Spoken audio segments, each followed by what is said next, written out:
RAJMOHAN'S wife, Bankimchandra Chattopadhyay. Second chapter, The Two Cousins. The rays of the setting sun had vanished from the tops of the coconut palms, but night had not yet descended on the earth. It was at this time that Konok and her companion were returning home, each with a pitcher in her arm. By the roadside was a small garden, of a type rare in East Bengal. Numerous roses and mullika birds were caressing the eyes of the passerby from within the compound surrounded by a handsome iron fence. Walks covered with red brick dust had been laid down beside the old style square and oval beds. There was a tank in the middle of the garden, whose banks were covered with soft turf. On one side was a row of brick paved steps. Facing the steps was the reception room, in the front veranda of which two men were engaged in talk. The older of the two would be above 30. He was a tall and stout man. It was because he was too stout that he could not be said to possess a good figure. His complexion was dull and dark. There was no feature on his face which could give him the least claim to handsomeness. On the contrary, he had something positively unattractive about him. In fact, his was not a common face. At the same time, it was difficult to define its peculiarity often.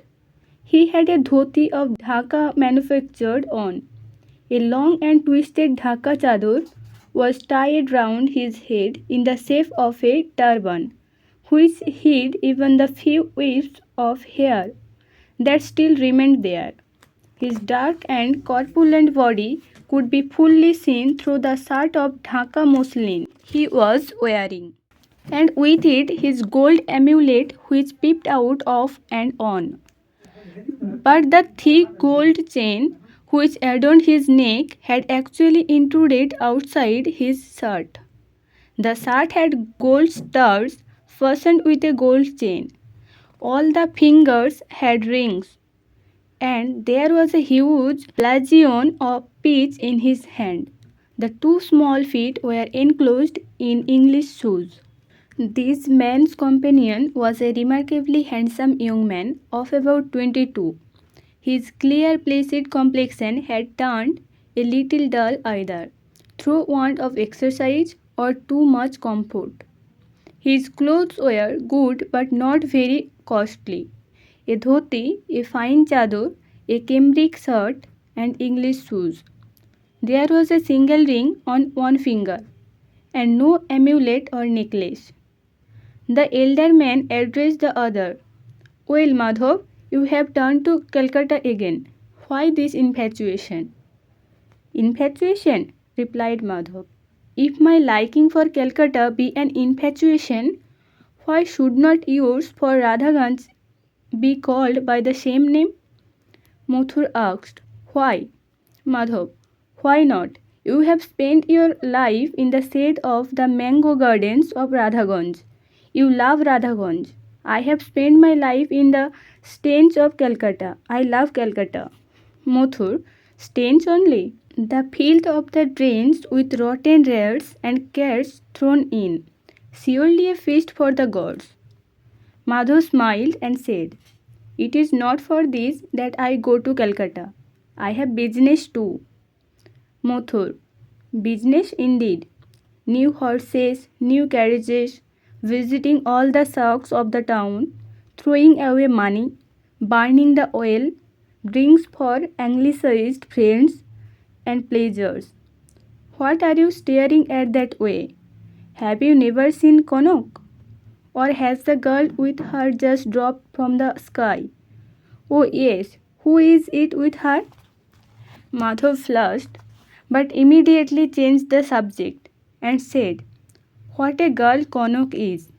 She can love with so much sorrow eating into her heart." Mathur, "Yes, but who is it she's got with her?" Madhav, "How can I say? I cannot see through clothes. You see, she is veiled. It was in fact Konok and her companion who were returning with their pitchers. Everybody knew Konok, but such indescribable beauty radiated from every movement of the other woman that it charmed the eyes first of Madhav and then of Mathur. Their looks remained fixed on her, and they were as fascinated by the sight as a deer is by the sound of the flute. When the words last recorded came out of the mouth of Madhav, a sudden gust of wind passed over the heads of the women.